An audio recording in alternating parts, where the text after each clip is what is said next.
creating something for themselves that come from their past and that can be carried on to the future to their children and grandchildren. Beijing is a city that was occupied, as you know, in the 1940s, and it has been, over the years, just, the city has been destroyed over the last 60 years and been replaced by another type of city. The city we have now is a particular type of creation, but it has been built not by its communities. I don't know if you might know, there's 25 protected zones of Beijing through Wenhuabaochu. There are artists, which one of them, Nanshi, is very close to here. Nanshi is a classic example of one of the problems to do with the built past. It's the built environment, the thing that's the physical reality of the past, not just an idea or something in the library, but the actual physical built environment.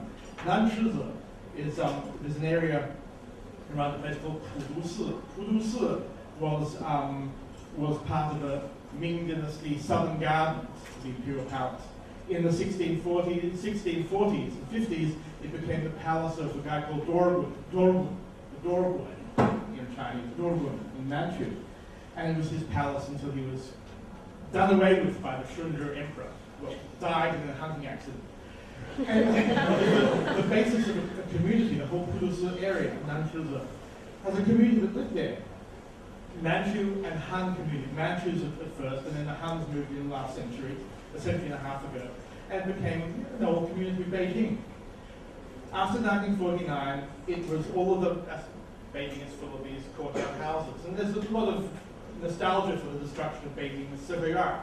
But the Siheyar were destroyed in the 1930s and 40s as huge amounts of people moved into Beijing during economic hard times, and many of these places became what's called tenement courtyards.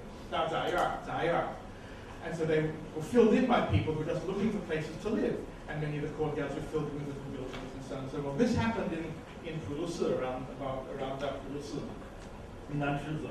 And in the 1950s, then people from Shandong and Hebei were brought to Beijing for the construction of Beijing, for creating the factories and so on and so forth. And they moved in on the old residents. So the old residents were pushed aside into little rooms where they once had a courtyard. And they, as you know, generation after generation of political purge and move meant to more people being pushed into these smaller areas. So by the time the Pudusi was allocated for rezoning in 2002, there was no older. The older community had been destroyed in the 40s, 50s, and 60s, and a new type of community had been built up. And then that community was displaced. They were all moved outside the Fifth Ring Road. Those of you who know, all Beijing residents are all shunted away from their original places of habitation outside Sivan, Liuhuan. They were all chucked out of the city. And the whole of Pudusi, all of it was torn down. This is a cultural protected zone of Beijing. Heritage value. It was torn down before the Olympic 2003 and then rebuilt as a Wudianshi Siheyar. And so now, if you go to Pudusi, the whole area is a phony series of courtyard houses. Now, one can ask, in 50 years or 100 years' time, will that indeed have a terrible building? They're made of crap, they'll all fall to pieces. But it is now occupied by mostly foreigners or rich people from Hong Kong and Taiwan and elsewhere. But it is now a traditional part of Beijing. Now you tell me what type of traditional city you have left. And this is happening all over this city and many cities all over the country. And it's a lot to do with development, with money, but also with this lack of local people running their own communities. And these are decisions made politically and culturally over many, many years. I live in a city that's run by a central authority. I live in Canberra. We are the creation of a central national planning commission, which is completely centralized and totalitarian in its behavior. But the other bit is very pleasant, and we can't just tear down districts without any consultation. Again, sooner or later, gradually, there will be more local activism as there is now in Beijing among heritage groups to preserve areas, but there will be far fewer areas to preserve. And it's one of the great tragedies, having lived in China on and off for the last 35 years of my life, to see so many extraordinary opportunities lost in this way. That's the way it is. That's very helpful. So we've been informed or misinformed by so many bad ideas of organization in the past decades. I would say especially after the 1949, not only in terms of city planning, which is of course acceptably regretful. We lost many of our traditions and heritages, and we could not even hope to revitalize them now. I'll give you an example. A friend of mine, modern art curator, tried to stage a lacquer wear exhibition in China. And he invited some lacquer making artists to come in. And then he's also inviting craftsmen to come in. And the lacquer artist protested. So this is an art exhibition. We should not invite craftsmen with doing this useful tools to join, because this is below us.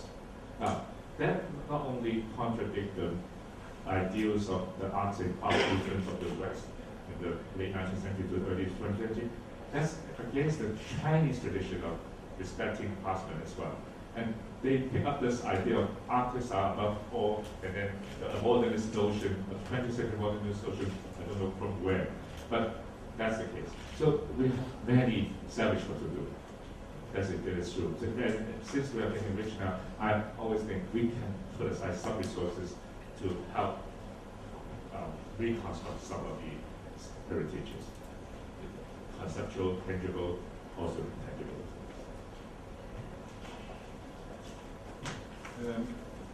I had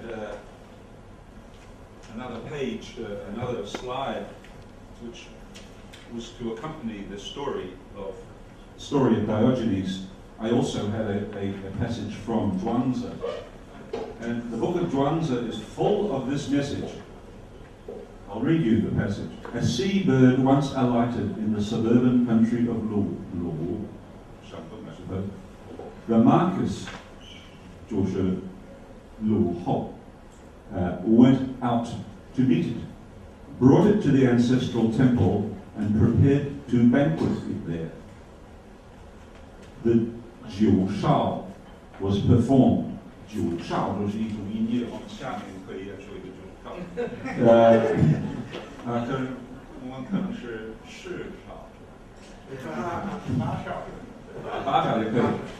Jiu Shao was performed to afford it music. An ox, a sheep, and a pig were killed to supply the food. The bird, however, looked at everything with dim eyes and was very sad. It did not venture to eat a single bit of flesh, nor to drink a single cupful, and in 3 days it died. Now this is a parable. Once again, it's a parable, very similar to the Diogenes parable. What can you do for me? Get out of the sunlight. What can you do for the beautiful bird of culture? Don't kill it. Don't think that you put it in a big banquet hall and give it lots of nice things, that it's going to be happy. It's actually happy when you leave it to do its own thing. Now, having said that, that is only half the story, because Wang Tung and I certainly do not oppose the support and the preservation of cultural things. It's very interesting that people say, one of the people that we treat as one of our ancestors, 我们的一个祖先就是 Charlie Parker， 他是我们祖先之一。Charlie Parker 就是一个吹萨克斯，美国人，就是美国黑人。有的人说，如果 Charlie Parker 是在巴黎，在法国巴黎出生，巴黎是充满他的这个像。There would be pictures of him and statues of him. If he'd been born French, there would be pictures and statues of him all around France. And in fact, the best statue of Charlie Parker is in Nice, in the museum of the work of a famous artist, Henri Matisse. In America, there's nothing. He is not preserved. You can buy old recordings which are very badly recorded. 现在他的这个记录的他的音乐声音不这么好，没有很多人注意，只有一些音乐家特别认为他的这个祖先。为什么？因为美国的文化就是市场化，特别